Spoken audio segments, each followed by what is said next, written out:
Xin chào các bạn. Thành phố London là một trong những địa điểm nổi tiếng nhất của Vương quốc Anh, một những nơi có phong cảnh thiên nhiên đẹp vang tầm thế giới. Nơi đây mang cho mình những âm hưởng của một thành phố du lịch hấp dẫn bậc nhất thế giới. Chắc chắn khi đến với London bạn sẽ có rất nhiều cảm xúc mới lạ về cảnh vật thiên nhiên con người nơi đây, với những công trình kiến trúc cổ kính kèm theo đó là những câu chuyện lịch sử rất thú vị và lôi cuốn khách tham quan du lịch. Sở hữu một nền văn hóa từ ngàn đời đặc sắc, nơi đây mỗi năm thu hút tới hàng triệu lượt khách du lịch nườm nượp kéo về mang nhiều sắc thái dân tộc và đủ các màu da. Du lịch châu Âu ngày nay đang dần trở thành một xu hướng được nhiều người Việt Nam lựa chọn trong những kỳ nghỉ dài ngày của mình. Một trong những thành phố du lịch hấp dẫn nhất của châu Âu đó chính là thủ đô London của nước Anh. Trong bài viết này, chúng tôi sẽ chia sẻ những kinh nghiệm du lịch London cần thiết nhất. Đối với những fan hâm mộ bộ môn thể thao vua thì có lẽ đã quá quen thuộc với đất nước Anh, nơi có giải ngoại hạng Anh hấp dẫn nhất thế giới cùng những trận cầu đỉnh cao, mãn nhãn. Tuy nhiên, Anh không chỉ nổi tiếng với bóng đá đâu. Quốc gia này còn được đánh giá là một trong những quốc gia có truyền thống lịch sử văn hóa lâu đời nhất thế giới. Đến du lịch Anh, du khách sẽ có cơ hội được khám phá rất nhiều thành phố cổ kính, lâu đời với nhiều điều thú vị. Một trong những thành phố mà bất cứ ai khi đến với Anh quốc đó chính là London, thủ đô của quốc gia này. Những kinh nghiệm du lịch London trong bài viết này chắc chắn sẽ là một hành trang hữu ích dành cho các bạn trong chuyến đi sắp tới đấy.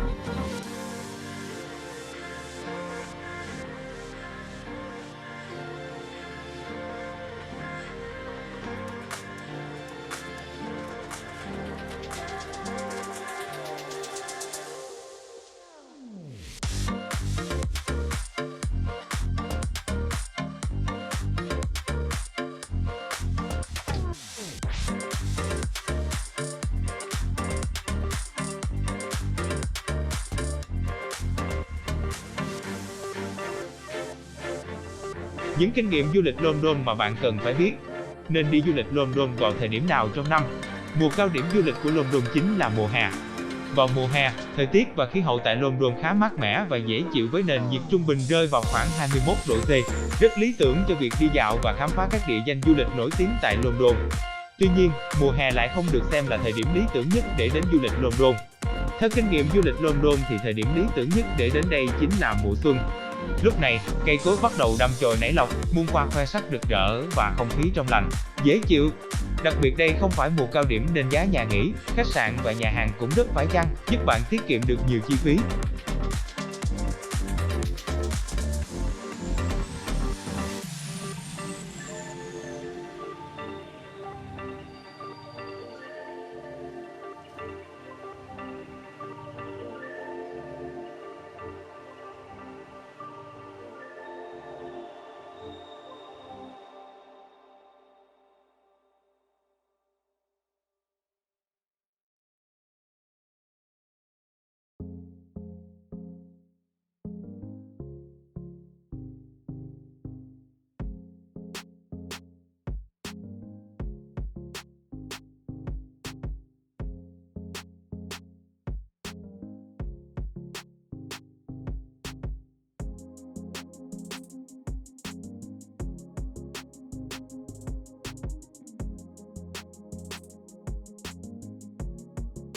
Cách di chuyển đến London. Hiện nay tại Việt Nam đang có nhiều hãng hàng không đang khai thác đường bay thẳng từ Việt Nam đến London để cho du khách có thể lựa chọn. Bạn có thể chọn bay của Vietnam Airlines, Singapore Airlines, Thai Airways, Asiana Airlines. Giá vé máy bay có thể cao hay thấp tùy vào từng hãng và từng thời điểm khác nhau. Theo kinh nghiệm du lịch London thì dù bay của hãng nào thì bạn cũng nên đặt trước vé khoảng 1 tháng để tiết kiệm chi phí. Kinh nghiệm đi lại ở London. London là một thành phố rất phát triển, chính vì vậy hệ thống giao thông tại đây cũng rất được đầu tư. Theo kinh nghiệm du lịch London thì bạn nên lựa chọn các loại phương tiện giao thông công cộng để di chuyển trong thành phố. Nếu đi bằng phương tiện công cộng bạn sẽ có hai sự lựa chọn chính cho phương tiện công cộng là xe buýt 2 tầng hoặc tàu điện ngầm. Xe buýt 2 tầng.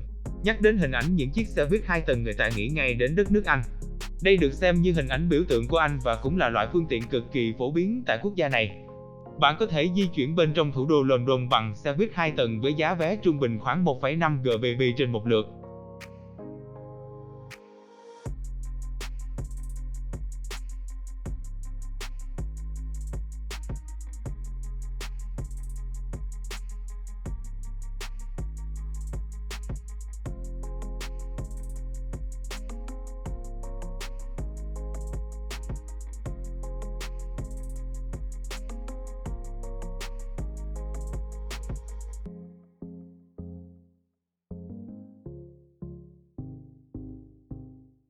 Đi bằng tàu điện ngầm. Nếu như có điều kiện kinh tế hơn thì bạn có thể đi bằng tàu điện ngầm. Theo kinh nghiệm du lịch London thì bạn nên mua loại thẻ đi tàu điện ngầm để tiết kiệm chi phí đi lại. Mỗi chiếc thẻ có giá 5 GBP. Khi hết tiền bạn có thể nạp vào và sử dụng tiếp.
Đi chơi đâu tại London? Không còn gì nghi ngờ khi nói rằng sông Thames là điểm du lịch lý tưởng nhất khi bạn đến tham quan London. Không còn gì tuyệt vời hơn nếu bạn được ngồi trên du thuyền và thỏa thích ngắm nhìn phong cảnh tuyệt đẹp của thành phố, hít thở không khí trong lành, thưởng thức bữa tối 4 món thịnh soạn và khiêu vũ sau bữa ăn tối. Nếu bạn là vị khách đặt chân đến London lần đầu tiên thì tháp đồng hồ Big Ben vô cùng nổi tiếng và là nơi dừng chân của hầu hết khách du lịch. Đồng hồ Big Ben sở hữu trong mình một lịch sử văn hóa lâu đời, quả trông nặng trên dưới 14 tấn. Bên ngoài của chuông còn có 4 chuông nhỏ và cứ sau 15 phút đồng hồ lại đổ hồi chuông. Không chỉ dừng lại ở đó, bên cạnh Big Ben không xa là tòa nhà quốc hội của Vương quốc Anh, nó được mang trong mình một cái tên rất cổ kính và thiêng liêng. Lâu đài Westminster đây cũng là trụ sở chính của Thượng viện và Hạ viện của Anh quốc. Tháp London là một trong những pháo đài nổi tiếng nhất thế giới. Tòa tháp này từng được sử dụng cho rất nhiều mục đích, là nơi giam giữ tù nhân, cũng là nơi phục vụ cho hoàng gia Anh và thậm chí còn là vườn bách thú. Du khách đến tham quan tháp London sẽ được chiêm ngưỡng những nét đẹp cổ kính với thiết kế bắt mắt với những viên đá quý huyền bí lấp lánh phản chiếu dưới những hòn đá cổ. Ngoài ra còn có những địa điểm khác vô cùng thú vị như cung điện Kensington, cầu tháp London, lâu đài Windsor, Trafalgar Square. Quảng trường Trafalgar Square là một địa điểm tham quan nổi tiếng tại London mà bạn không nên bỏ qua. Quảng trường này được xây dựng theo một phong cách kiến trúc tuyệt đẹp. Nằm chính giữa quảng trường là một tượng đài Chúa Horatio Nelson. Ở 4 góc tượng đài người ta đặt 4 bức tượng sư tử tạo nên một vẻ uy nghi.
London là một thành phố có rất nhiều nhà tù lớn và nổi tiếng. Một trong những nhà tù nổi tiếng nhất tại London đó chính là Tower of London. Nhà tù này đã từng là nơi giam giữ những tù nhân nổi tiếng như Thomas More, vua Henry VI hay Catherine Howard.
Tháp đồng hồ Big Ben có lẽ đã không còn xa lạ gì với mỗi người trong chúng ta đúng không nào? Đây là một địa điểm tham quan cực kỳ nổi tiếng tại London mà bạn không nên bỏ qua. Tòa tháp đồng hồ này được xây dựng từ cách đây 150 năm và được xem như là một biểu tượng của thành phố London cũng như toàn nước Anh.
135 mét.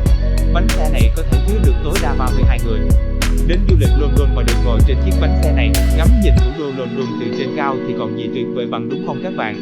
Tốc độ quay của bánh xe khá chậm, vì vậy cho dù bạn là người sợ độ cao đi chăng nữa thì cứ yên tâm ngồi mà không sợ bị ngã.